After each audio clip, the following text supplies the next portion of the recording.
Bienvenidos a Encuentros de Diseño, el podcast del Observatorio de Diseño y Producto de la Universidad Jorge Tadeo Lozano, conducido por Johanna Zárate y patrocinado por la Facultad de Artes y Diseño.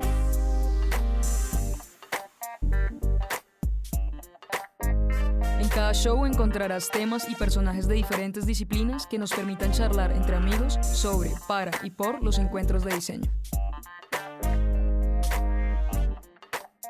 Hola a todos y todas, mi nombre es Johanna Zárate, docente e investigadora de diseño y coordinadora del Observatorio de Diseño y Producto de la Facultad de Artes y Diseño de la Universidad Jorge Tadeo Lozano en Colombia. En el podcast de hoy tenemos una invitada muy interesante, María Paulina Moreno. Ella es magíster en estudios humanísticos, asumió el personaje de Poli. Y Poli ama contar historias que inspiren a otros, que enciendan las luces que le permitan perseguir el conocimiento.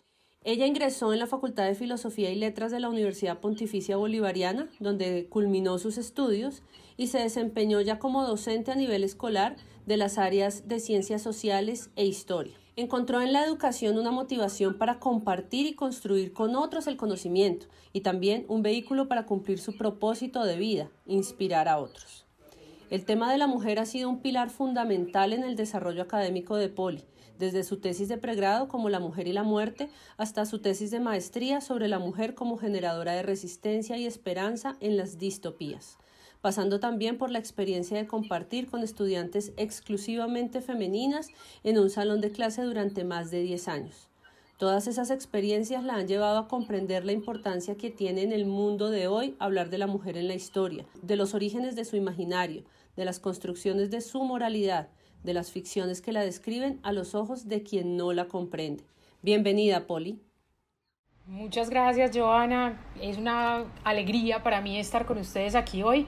Me encanta poder tener estos espacios en que seguir contando historias. Lo que dices es real, amo contar historias y ese asunto de la educación va a ser otro de los puntos fundamentales en esta contada de historias. Las historias terminan educando, las historias terminan haciéndonos las personas que somos. Entonces, pues maravilloso, y te agradezco profundamente esta invitación para venir aquí a hablar de historias, de mujer y de educación. Qué rico, gracias por aceptar nuestra invitación. Pero, ¿qué tal si empezamos como por una especie de contextualización para nuestros oyentes y nos explicas a todos y a todas qué es historia de la mujer y cuál es esa diferencia entre, por ejemplo, historia de la mujer, del feminismo o del género? Perfecto, Johanna. Yo creo que lo primero que tenemos que hacer es un contexto que a veces parece obvio y evidente, pero no lo es. Tenemos que recordarlo cada vez. Resulta que la historia en general, esa gran historia, esa historia oficial, ha sido una historia contada por aquellos que ganaron, por aquellas voces oficiales, y la voz oficial a lo largo de la historia fue siempre una voz masculina.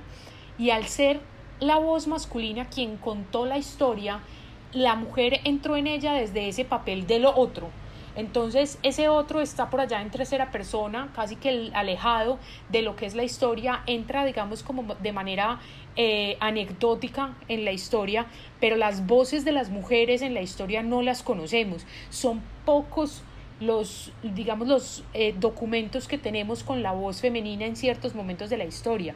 Aparecen en cartas, pero cartas con temas muy personales. Luego vamos a encontrar los primeros pasos y los primeros pinitos como digamos en la literatura, en la poesía, que nos van a dar una idea de esa voz y de ese otro lado de la historia de la mujer.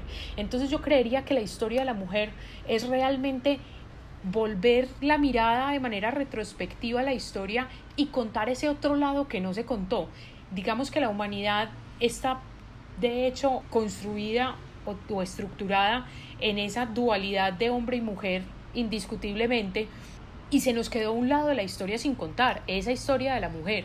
Entonces devolvernos a contar la historia de la mujer es un proceso que tiene que ver muchísimo con el proceso de historia de las mentalidades, con volver a retomar pedazos de la historia para visualizarlos desde otro punto de vista y no desde la historia oficial. Entonces, ¿cuál es la diferencia de esa historia de la mujer que realmente debería ser una historia de las mujeres, porque no es una mujer en general, sino de las mujeres que hicieron parte de la historia. Y la historia del feminismo o la historia de género, resulta que es que entre el feminismo y el asunto de género vamos es a ponerle un filtro a la historia para buscar ciertos puntos en específico donde el asunto de género fue relevante para contar o no contar la historia, o para que en la historia sucedieran ciertas cosas o no.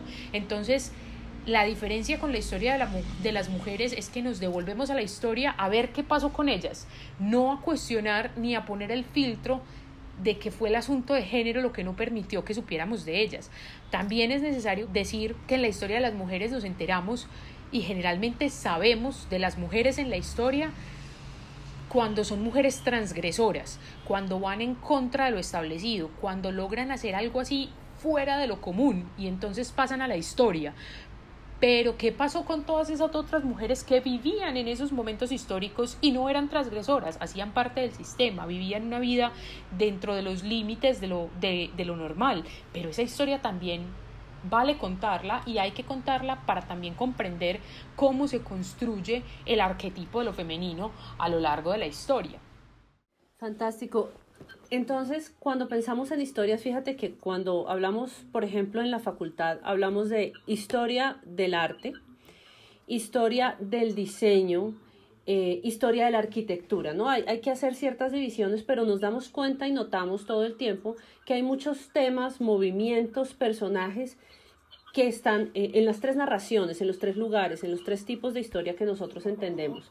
Eso también pasa con las historias de la mujer, la historia per se como la entendemos, la historia del feminismo o la historia del género.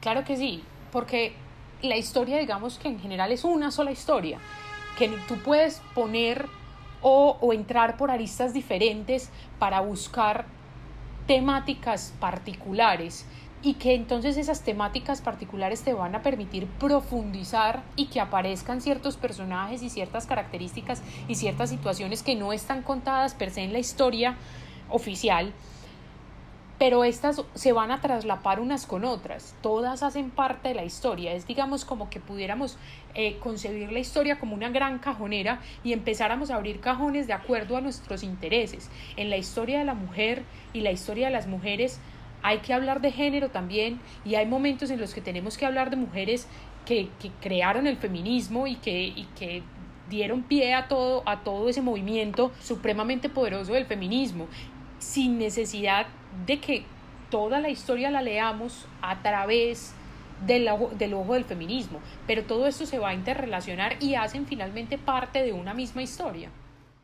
Claro, ahora vamos un poco a conocer más a Poli para entender ¿por qué Poli se hace tan importante en este proceso de encuentros de diseño? ¿Por qué traemos a alguien que no trabaja en diseño a hablar con diseñadores? Tú tienes un canal de YouTube, tienes transmisiones en Instagram y en Facebook con el título de Polihistorias, y ahí trabajas temas diversos sobre las mujeres.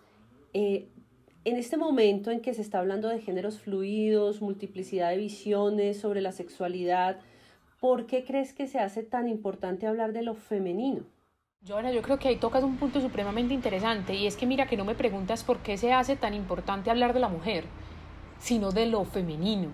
Porque es que creo que cuando hablamos de todos estos géneros, voy a decir nuevos, que no son nuevos, pero que ahora están en boca de todos, y que son géneros fluidos, y que hablamos de diferentes maneras de entendernos y de comprendernos, es necesario entender que lo femenino es una construcción que cabe en todos los géneros, que no es necesario ser mujer para tener algo femenino o para tener carácter femenino, como no es imposible ser hombre para tener un carácter femenino, o ser perteneciente a cualquiera otro de los géneros para tener características de lo femenino. Entonces creo que esa construcción y la comprensión del arquetipo de lo femenino es fundamental en esta discusión de tantos géneros y de entendernos en la diversidad. Entonces el hablar de lo femenino nos da la posibilidad de evidenciar esa construcción que tiene mucho que ver en la historia con la mujer, pero que también tiene que ver con la manera en cómo cada uno de nosotros nos relacionamos con esos demás géneros con los que nos encontramos y cómo ciertas características las concebimos como femeninas, otras como masculinas, y eso va posibilitando la construcción de otros arquetipos diferentes que van a dar cuenta del momento histórico en el que nos movemos. Claro, ahorita en el entorno del diseño hay una gran discusión sobre el diseño y el género, ¿no? El diseño que de pronto aporte precisamente a estos diálogos y a estas reflexiones, y creo que es una de las grandes discusiones que se está dando dentro y fuera del aula. Tenemos estudiantes inquietos por estos temas y por eso nos pareció pertinente hablar de lo femenino a la luz de la responsabilidad y de la fuerza que tiene el diseño y el creador para influir en estas discusiones también de manera positiva. Así que, un poco entrando en materia, me encantaría que nos hablaras sobre algunos temas de tus charlas y de tus investigaciones que son bastante interesantes. Empecemos con esa idea de el temor. ¿Por qué hablas del temor a lo femenino? Bueno, el temor a lo femenino es un asunto que cuando rastreamos a la mujer en la historia, encontramos como posible causa para que a la mujer la hayan sacado de taquito de la historia oficial, quiero decir, ¿cierto? Entonces, resulta que cuando empezamos a decir, aquí pareciera que a la mujer se le temiera, que a lo femenino se le tuviera como un susto, un miedo per se, la pregunta siguiente es, ¿de dónde? ¿Por qué hay un temor a lo femenino? ¿Por qué es necesario que enunciemos que hay un temor a lo femenino? Y entonces hago un rastreo y empiezo a evidenciar que esto viene desde nuestras construcciones cosmogónicas del mundo, que en nuestros pilares fundamentales del pensamiento en Occidente se evidencia que, y cuando digo los pilares fundamentales del pensamiento en Occidente me refiero a la tradición grecorromana y por el otro lado a la tradición judio-cristiana, que han, digamos, sido los encargados de entretejer esa manera como pensamos y como nos vemos en Occidente. Y hay un punto en la raíz de ambos donde la mujer, digamos, que se liga permanentemente a un asunto de lo oscuro, de lo indómito, de lo incomprendible, de lo oscuro, de lo que genera temor, de lo como inasible. Entonces, esa mujer que finalmente es la caracterización de lo femenino, que está en ese origen de nuestro pensamiento, empieza, digamos, como a dar luces para la construcción de cómo nos comportamos las mujeres en el mundo real, de cómo nos relacionamos y cómo se relaciona el mundo con nosotros como mujeres, y buena parte de ese relacionamiento se hace desde el temor, al considerar que la mujer, digamos, es heredera de todos esos asuntos primigenios del origen de nuestro pensamiento, sea judio-cristiano, sea grecorromano. Entonces, en la mitología grecorromana, la primera mujer en el mundo es Pandora, y Pandora realmente es un regalo, pero es un castigo para los hombres por el hecho de que Prometeo haya robado el fuego y el conocimiento para los hombres. En la tradición judio-cristiana, Eva es quien trae el pecado al mundo. Eva es esa mujer que enreda, que habla de más, que engaña, y desde ahí esas que van a ser las primeras mujeres van a ser, digamos, que el resto de las mujeres seamos comprendidas y entendidas a imagen y semejanza de ellas. Por ende, hay realmente un temor de base en la construcción de lo femenino, y entonces no es de extrañar que si esas fueron las primeras mujeres en la historia del mundo, pues el resto de las mujeres casi que hayan salido por un volado de la historia y no las oigamos, a no ser que hagan algo maravilloso y fuera de lo normal para que merezcan ser consideradas en la historia.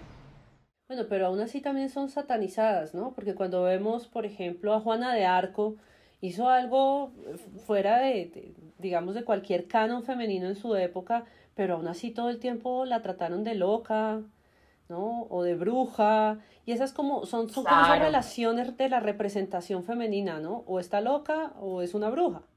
Sí, claro, y ese es el pensamiento judeocristiano realmente de base, en donde la transgresión y el conocimiento femenino solo puede venir del demonio. Entonces es por eso la relación con la bruja, es por eso la relación con la locura. Entonces, Juana de Arco me das un ejemplo de hace muchísimos años, pero si eso lo trasladas, te vas a venir con el mismo imaginario hasta muy entrado el siglo XX. La interrelación de la mujer con el mundo y del mundo con la mujer va a estar siempre mediada por ese temor y siempre habrá un susto al poder de lo femenino que hará que el puesto que a la mujer se le ha dado en la historia del mundo sea un segundo puesto. Bueno, entonces, a la luz de eso quiero hacerte una pregunta subsecuente que tiene que ver sobre esa aproximación precisamente del temor, del misterio, la brujería, todas esas relaciones que empiezan a dar con lo femenino. ¿Cómo crees que esto ha afectado la representación de la mujer y lo femenino hasta hoy? Yo creo que el impacto y la afectación de todos estos temores, de esta relación como dices tú, con el misterio, con la brujería, con la noche, sigue estando latente en lo que es la representación de lo femenino hasta hoy. Y si nos dedicamos a buscarlo y lo vemos en asuntos tan coloquiales como nuestro lenguaje, como nos referimos a muchas cosas en el día a día. Si vas a mirar, tenemos dichos y tenemos asuntos y imaginarios que van y vienen con nosotros en el día a día y en nuestro lenguaje y hacen referencia a eso. Es que el niño chiquito en el colegio, y lo digo porque, como les contaba Giovanna antes, trabajo en educación a nivel escolar, me encanta esa oportunidad de arrancar la educación desde chiquis, pero es fácil oír entre los chiquitos que hay una profesora que no les gusta y el comentario es que esa profesora es una bruja. Una bruja, venía, este chiquito, ¿quién le enseñó a decir eso?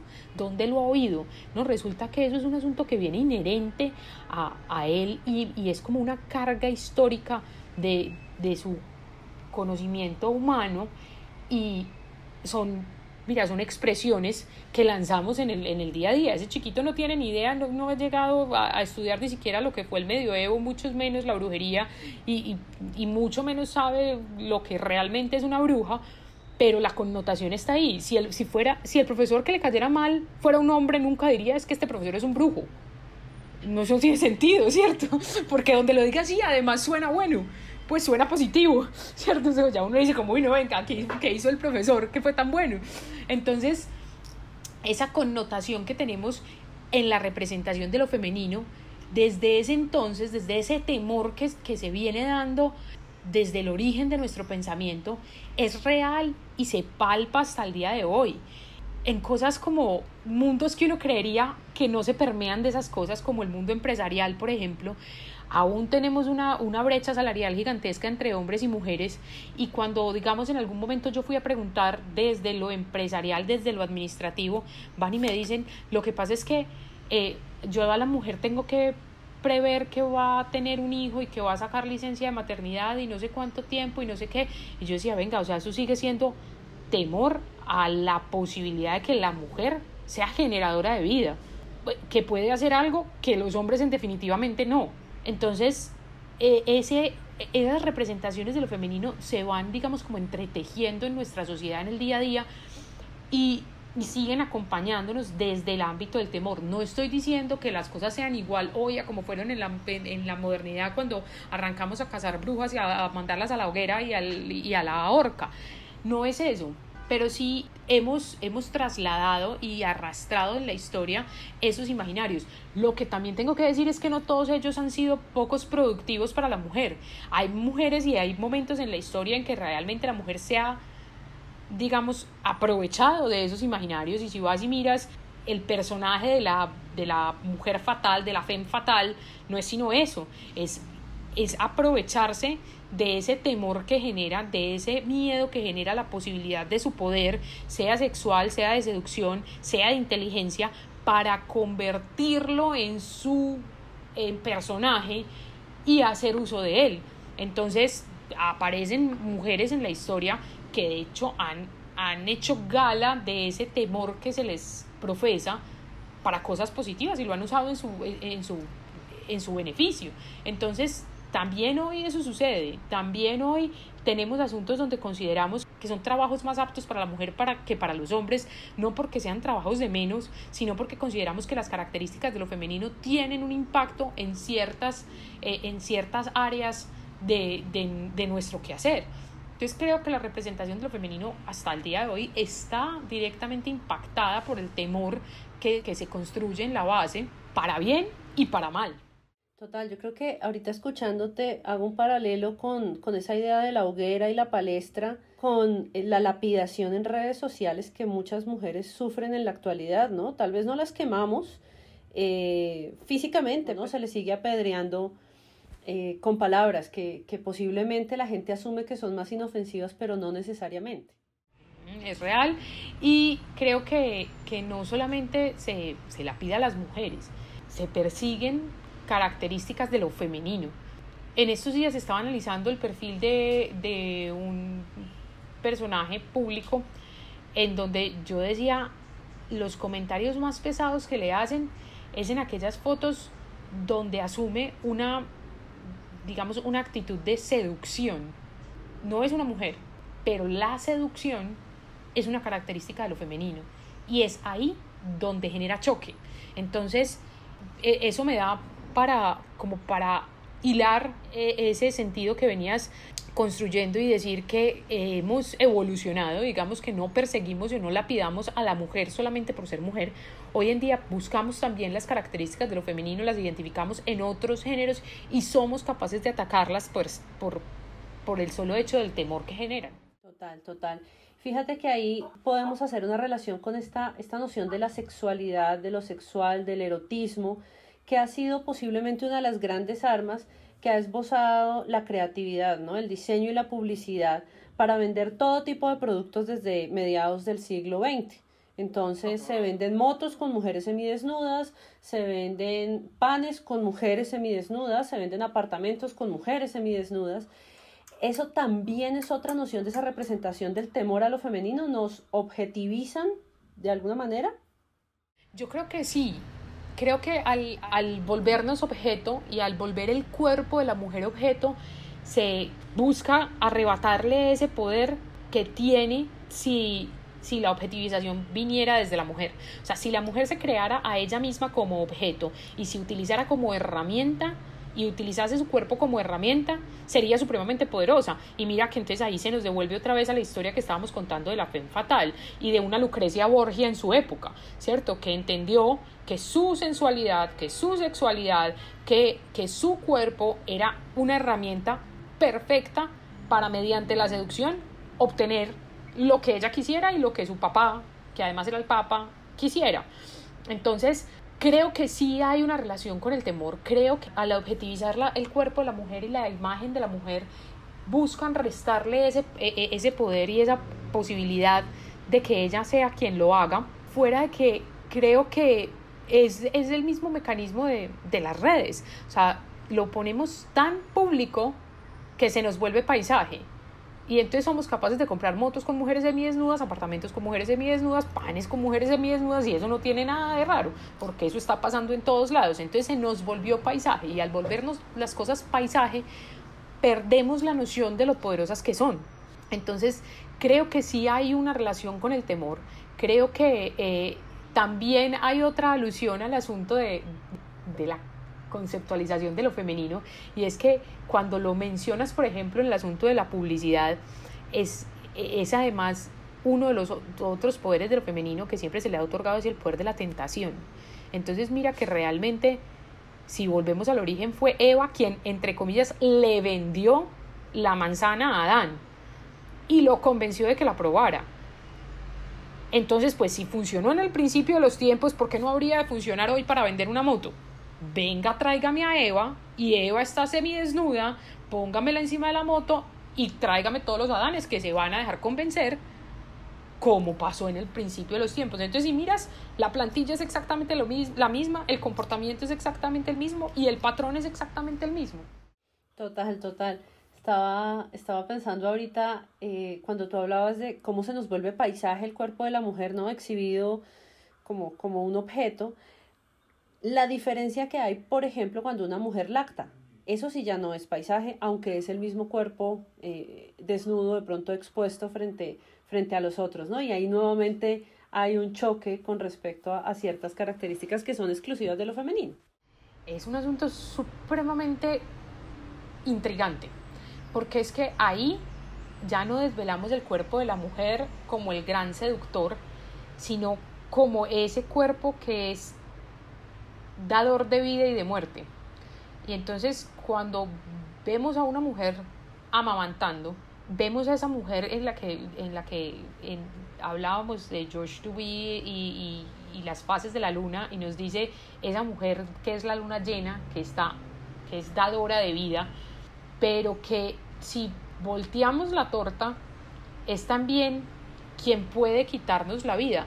Es muy teso porque todos nos sentimos en algún momento identificados con ese bebé que está vivo, que está en manos de su madre, depende de ella y única y exclusivamente de ella. El día que esa mamá se niegue a alimentarlo, ese niño se muere, y con ese niño morimos todos, porque todos hemos sido ese bebé. Entonces esa relación que hacemos de identificación con esa criatura nos pone a ver el cuerpo de la mujer en un sentido completamente distinto, y es esa posibilidad de dar vida y de dar muerte. Creo que esa sería mi interpretación frente al choque que genera la lactancia pública, que es una interpretación que creo que muchos me la debatirían y me hablarían de otras cosas que también son reales, pero a mí me gusta ir a buscar esos lados oscuros en las interpretaciones que hacemos todos, y creo que ese es mi sentido para que queramos mostrar el cuerpo de la mujer en unas ocasiones y en otros no. Muy interesante, me parece muy interesante tu aproximación. Sabemos que tu especialidad no es el diseño o la publicidad, pero desde el área creativa, ¿no? Cuando tú como historiadora te aproximas a observar todo lo que tiene que ver con la representación de lo femenino y de la mujer, ¿cómo crees que las áreas creativas han prolongado esta representación un poco del miedo y de lo negativo? Yo creo que las áreas de lo creativo han ayudado muchísimo a prolongar eso, porque si vamos a la historia, es el arte quien nos cuenta buena parte de la historia a quienes no podemos leer, a quienes no sabemos leer. Entonces, la representación de lo femenino está desde ahí y viene desde el arte antiguo, clásico, luego al arte medieval, al arte renacentista y demás, viene jalonando ese arquetipo de la mujer y de lo femenino.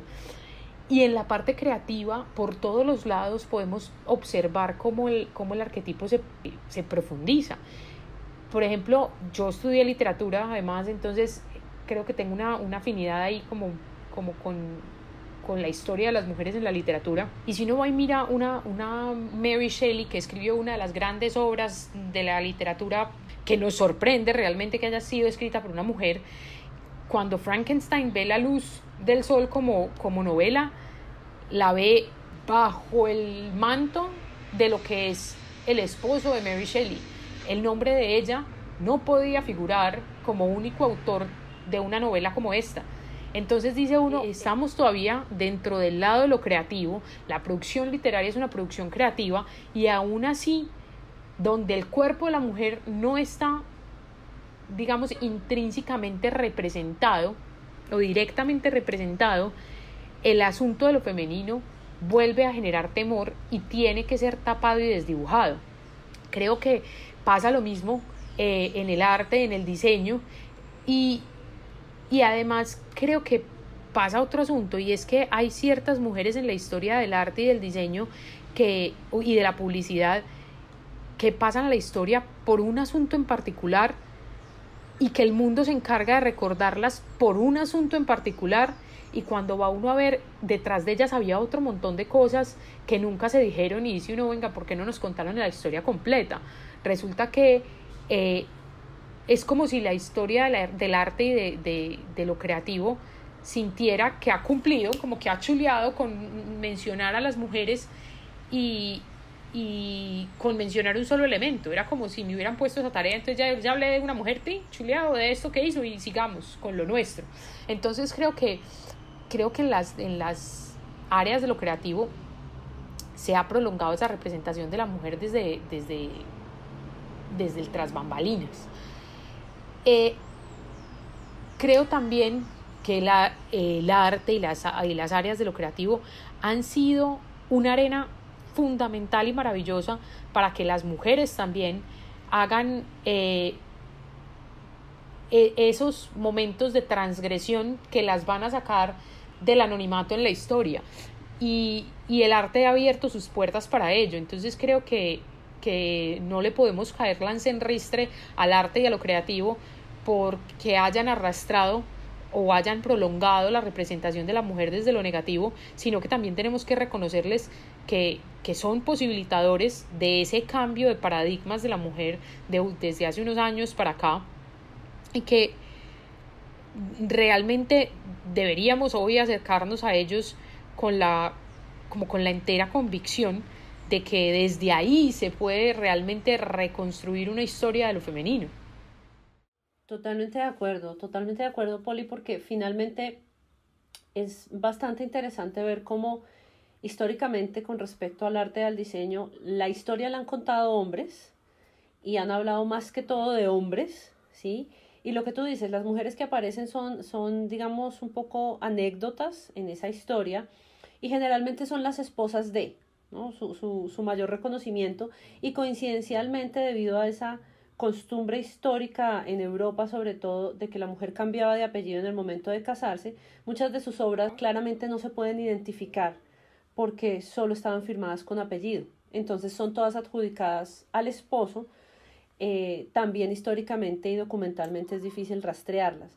Pero en la actualidad pasa algo muy interesante, y es que la mayoría de quienes están cursando artes y diseños son mujeres, ¿no? La proporción se ha invertido enormemente, pero aún así la gran historia que ellas siguen escuchando, y de ahí viene un poco la idea de hacer este programa, ya que mis estudiantes me preguntan mucho: profe, ¿y qué hay sobre la historia de la mujer? ¿Qué hay sobre la historia de lo femenino en el diseño y en el arte, más allá de que seamos la musa, ¿sí? O el producto de la obra, sino como creadoras, como artistas, como diseñadoras, y los recursos son mínimos, ¿no? Entonces, a pesar de que ahora somos casi que la mayoría de las productoras, históricamente seguimos siendo una minoría, ¿no? en la narrativa.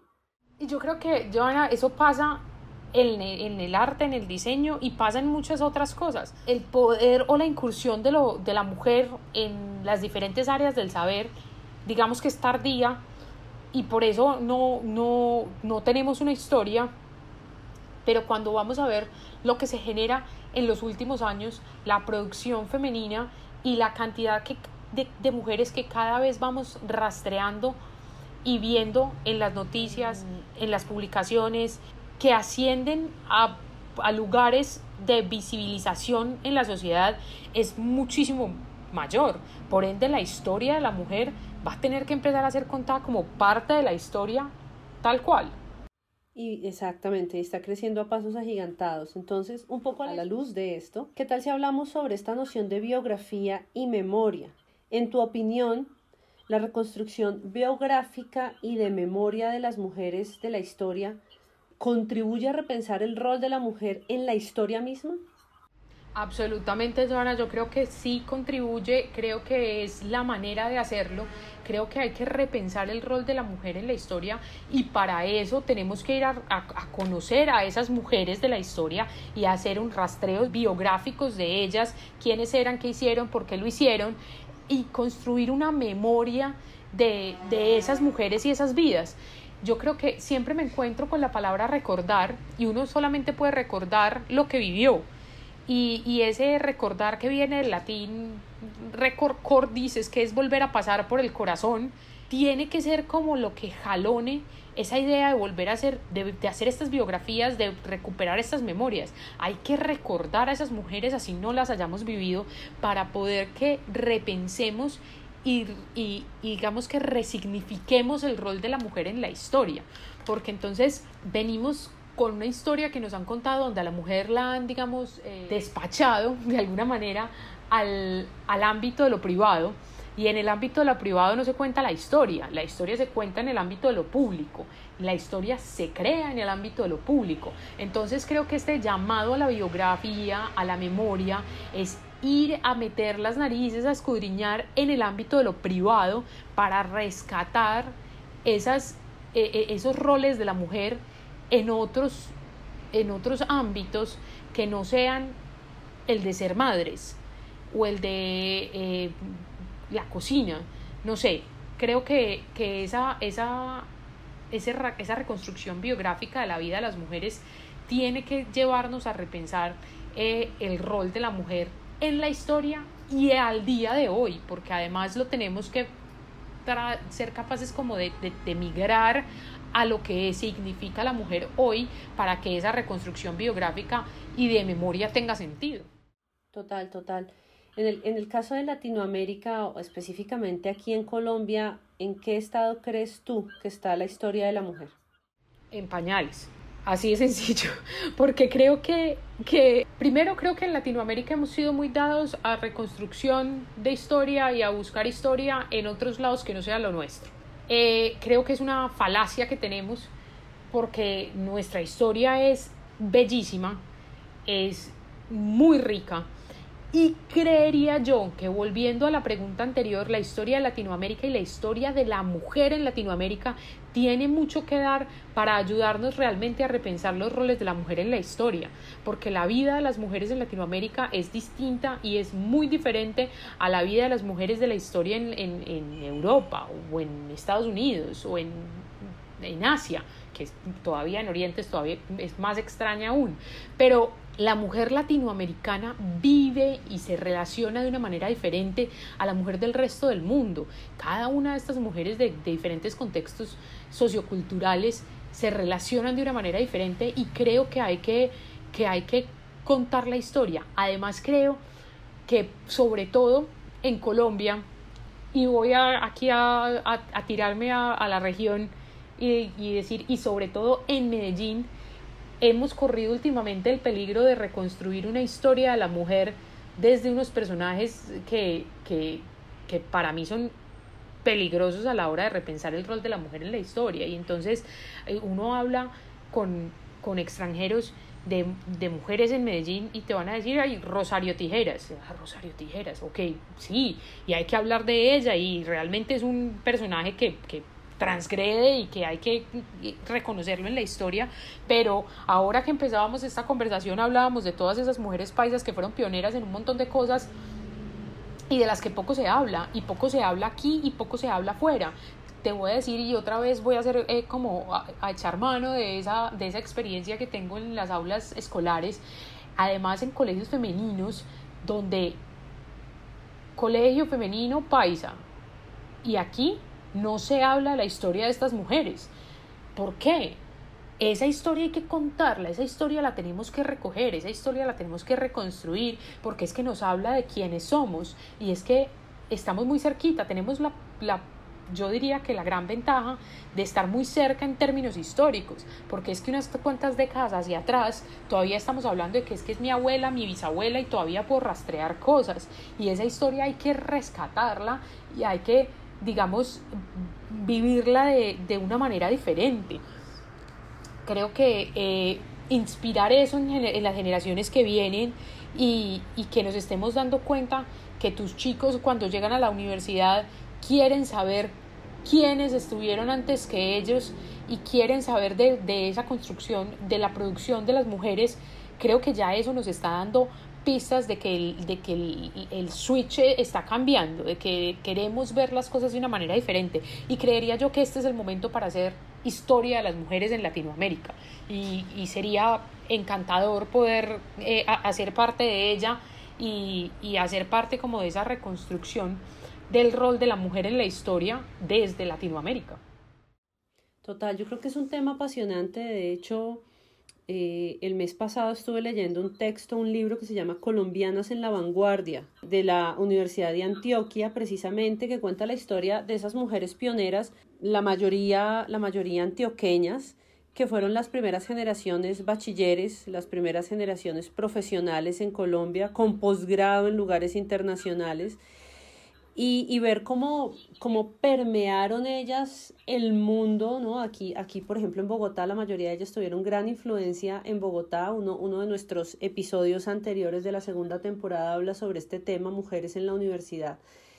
Nace precisamente de la inquietud de tratar de rastrear en qué momento las mujeres empezamos a tener acceso a la educación universitaria y a tener injerencia laboral, ¿no? Y al escuchar esta historia, escuchábamos cosas tan peculiares, hermosas, pero al mismo tiempo aterradoras, creo yo, de haber sido excomulgadas. Una de ellas fue excomulgada 3 veces en su vida, o sea, 3 veces, precisamente por estudiar, por planificar, y no decimos que esto pasó hace 200 años en Colombia, esto pasó apenas hace 40 o 50 años. Entonces, claramente estamos rezagados en muchos modelos de pensamiento, pero al mismo tiempo estamos muy curiosos, siento yo. No sé, digamos, ya cuando tratamos de unir todas estas ideas, ¿qué le aconsejas tú a los chicos ya un poco mayores? Tú formas a los estudiantes de colegio, a las estudiantes de colegio, cuando salen de ese momento, ¿no? Que ese capullo del colegio, porque en realidad el colegio todavía uno está como en un capullo, y cuando entran a esa vida universitaria que los enfrenta como con otros retos y con unas decisiones un poco más adultas, ¿qué les aconsejarías tú con respecto al conocimiento o a la importancia de conocer esa historia de lo femenino, de la mujer en el mundo? Pues lo primero que les aconsejaría, Johanna, es que abran la puerta para conocer ese otro lado de la historia, que se maravillen de las pequeñas historias, de los pequeños relatos que encontramos en esa gran historia sobre las mujeres, que se inspiren realmente en esas historias de las mujeres que han vivido el mundo de una manera diferente a la que nos han contado. Creería yo que el consejo mío es que busquen en esa historia de la mujer inspiraciones para sus creaciones, que no se trata de hablar de la mujer como musa, sino de la mujer real, de la mujer que camina entre los mortales para contar su historia y hacer uso de las herramientas de lo creativo para ello. Creo que tenemos una deuda con la gran historia, y es contarle ese otro lado, y mi llamado y mi invitación sería a que se le animen a contar esas historias, y que cada uno cuente su historia desde aquello que hace y desde aquello en lo que es bueno. Muchísimas gracias, Poli. Para finalizar, entonces, porfa, cuéntanos un poco si nuestros escuchas quedaron enamorados, ¿no? Y provocados con este tema. ¿Dónde pueden saber más de ti? Perfecto, mira, a mí me pueden seguir en el canal de YouTube, como ya lo mencionaste, se llama Polihistorias. En Instagram igual también es @Polihistorias. Tengo charlas cada 15, cada 20 días en vivo en Instagram, y todo esto queda en el canal de YouTube. Y los invito para que estén pendientes de las próximas charlas que vayamos a hacer en otras plataformas. Igual lo estoy anunciando todo por ahí. Creo que voy a aprovechar para echarles la cuña, y vamos a hablar de mujeres y distopías, que es un tema del que estamos hablando muchísimo y que está generando mucha intención de continuarlo como investigación para futuro. Entonces, bienvenidos a que me sigan y que podamos conversar de ese tema en próximas charlas. Les doy las gracias por invitarme a este observatorio. Creo que el podcast que tienen es una herramienta poderosísima para llegarle a un público que está encantado oyendo de otros temas que no es lo común. Y nada, a ti, Johanna, mil gracias por conversar conmigo hoy. Delicioso, disfruté mucho la conversación. Muchísimas gracias, Poli, por tu participación el día de hoy. Esperamos seguir contando con tu conocimiento, con tu participación para nuestros oyentes y para todos los chicos y chicas que nos siguen en el observatorio. Claro que sí, cuenten conmigo para las próximas. Fantástico, seguramente te seguiremos molestando. Pero bueno, es muy interesante escuchar diferentes posturas de la comunidad, los estudiantes, los docentes y diferentes expertos que nos permitan reflexionar. Esperamos que todos y todas aquellas que nos escuchan hayan encontrado el programa muy enriquecedor. Nos encontramos en una próxima ocasión, y si les gustó el show, por favor compártanlo con sus conocidos. Muchas gracias y nos escuchamos en el próximo episodio de Encuentros de Diseño.